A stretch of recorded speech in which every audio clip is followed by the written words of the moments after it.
Takže je připraven avizovaný start prvního rozběhu na 100 metrů Rostanek. Tak já se podívám na stovku, až odběhne. Vidíme plně obsazený. Nebo hele, ještě to. Teďhle, když obejdeš takhle tribunu. Všechny dráhy, kromě třetí teda. Dobře. Už tam je výpadek. Markéta Maláze. Škody Plzeň nedorazila na start.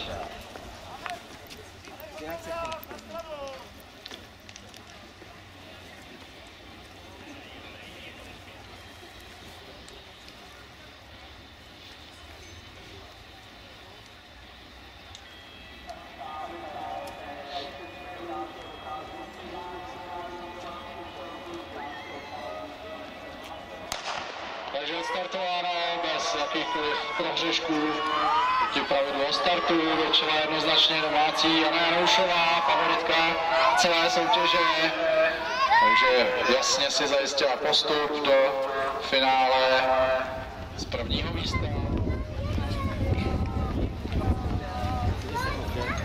Takže připravuje start finále a na 100 metrů dostane Malková, Školová, Janoušová, Domáčková, Pláčníková, Kubištová.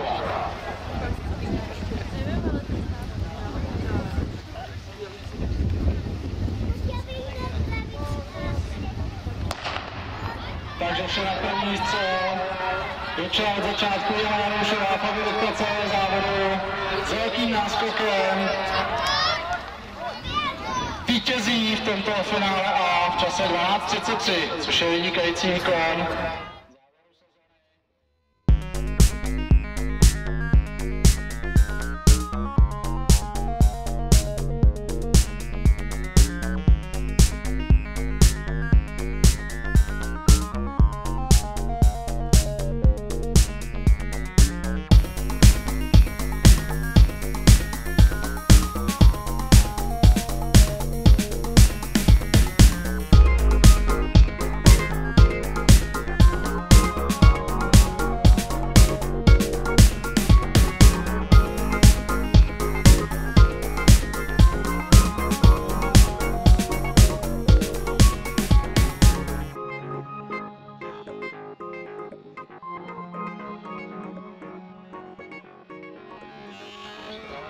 Prvního finálového boju na 200 metrů do Rostanek.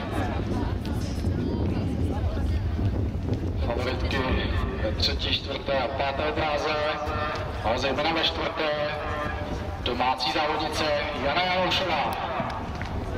Vítězka běhu na 100 metrů.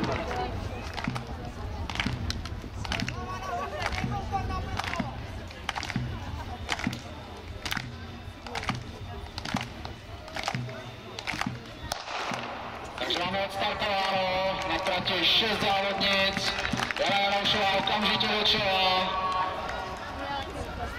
Po výběru se nám rovnají handicapy, ale na čele stále Jana Janoušová. Domácí závodnice, určitě ji povzbuďte. Drží se na čas, takže všechny musí držet naplno. Vítězkou tohoto běhu Jana Janoušová.